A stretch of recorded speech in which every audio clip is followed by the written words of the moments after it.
Yeah, I mean, yeah, I did. I mean, obviously, I didn't play the way I wanted to play.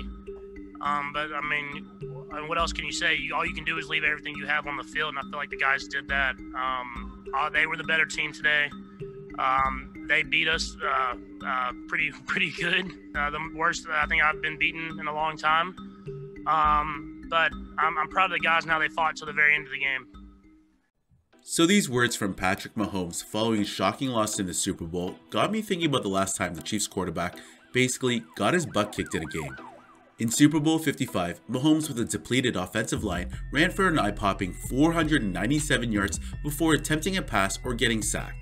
This would be the most pre-throw, pre-sack yards run by a quarterback in any game of the 2020 season. And while as viewers, we're used to seeing Mahomes run left or right out of the pocket and make throws only he can make, and maybe Aaron Rodgers. That's why this loss in the Super Bowl was so devastating, but more importantly, it was the way he lost. Patrick simply looked helpless in the pocket as Todd Bowles' defense was able to get at the quarterback without ever hardly blitzing. And I'm not trying to pin the blame of the loss on the young quarterback because there's absolutely no QB in the league who could have survived that pass rush. Heck, if you need proof, just go ask Deshaun Watson and Russell Wilson, who seem to always be running for their lives every weekend. That being said, since entering the league in 2017, Mahomes boasts an incredible 38-8 regular season record and a 6-2 record in the playoffs. Basically, he's been pretty unstoppable offensively as teams have rarely found an answer for him. During that same time span, the Chiefs have never played a game where they lost by more than one score, which is a pretty remarkable feat in his 3 seasons as a starter. Even when examining all 8 of his losses in the regular season, Patrick still averaged over 31 points per game. For comparisons, that's over 10 points more than both Tom Brady and Aaron Rodgers, who averaged 18 and 17 points in their losses, respectively.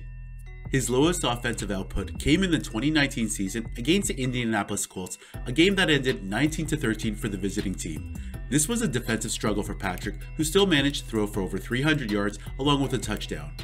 So at the end of the day, the Bucs limiting the Chiefs to only 9 points in the Super Bowl and beating them by a margin of 22 points was somewhat of an anomaly in Mahomes' NFL career.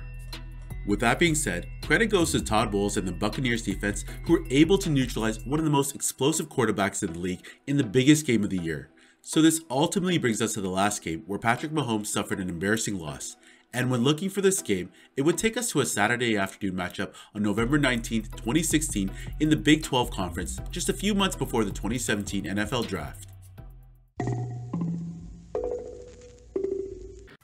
Mahomes at the time was a starting quarterback for Texas Tech, and he traveled to Ames, Iowa to take on Iowa State at Jack Trice Stadium. Heading into this game, the 4-6 Red Raiders were 3.5 away favorites against a then 2-8 Cyclones team. This was Mahomes in his junior year of college, who in his first 10 games of the 2016 season averaged 46 points per game, over 580 yards of offense per game, and over 474 passing yards, all ranking first in the Big 12 Conference heading into this encounter. On top of that, up until this point, Patrick had thrown for 34 touchdown passes against 8 interceptions for over 4,200 yards of passing, which led the nation in passing yards. But considering this was a Big 12 conference where defense is usually an afterthought, probably not a lot of weight should be placed on these stat lines.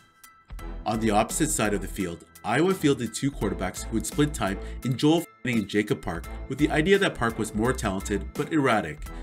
So when the game got underway in the first quarter, Iowa dominated particularly through the run game of current Bears running back David Montgomery and the legs of quarterback Joel Lanning as he converted a 24-yard touchdown run on his opening drive. Mahomes, after going 3 and out, on the next drive was able to get a few first downs all the way to the Cyclones' 8-yard line, but after a crucial 5-yard delay of game penalty at 4th and goal, Texas Tech ended up settling for a field goal. Both teams on the next couple drives would exchange punts, and Patrick Mahomes suffered an arm injury and made his way to the locker room with a trainer. Iowa State, while in the red zone, scored another touchdown with a Jacob Park 2-yard run, and to the delight of the away fans, Patrick made his way back to the sidelines and began throwing the ball around, signaling he was coming back on the field. But how big of an effect this injury would have on him throughout the rest of the game was unknown. In the beginning of the second quarter, with the Cyclones up 14-3 and in great field position inside Texas Tech territory, Iowa State quarterback Jacob Park connected on a 34-yard touchdown pass to Allen Lazard to bring the score 21-3 for the Cyclones. With Mahomes back in the game, his first possession went incomplete to Kiki Cutie, and on the next ensuing play, the quarterback handed the ball off to his running back, who proceeded to fumble the ball after contact. This gave the Cyclones the ball back in great field position again, and sure enough, Iowa State converted that turnover into 7 points with another Joel Lanning rushing touchdown. Now down 28-3, Mahomes and company had to make something out of the next drive. However, after an incomplete pass on 4th down, it was quite clear that Iowa State's defense came out to play on this particular day. The Cyclones offense from their own 44-yard line scored another touchdown after a Jacob Park 39-yard touchdown pass to Hakeem Butler. Things were clearly not going Texas Tech's way. Mahomes was having a terrible game by his standards, and the Cyclones defense pressured the Texas Tech play caller all day. Linebackers were making clean tackles, and basically, the defense just came up big in key moments. And on a 3rd and 10 play in the middle of the second quarter, Mahomes, while trying to evade pressure, threw a terrible pass down the middle right into the hands of Iowa State's DB, Kamari Cotton-Moya, who ran it in for a pick 6. And this is picked up by Cotton-Moya. Cotton-Moya! He's got the blocker, touchdown!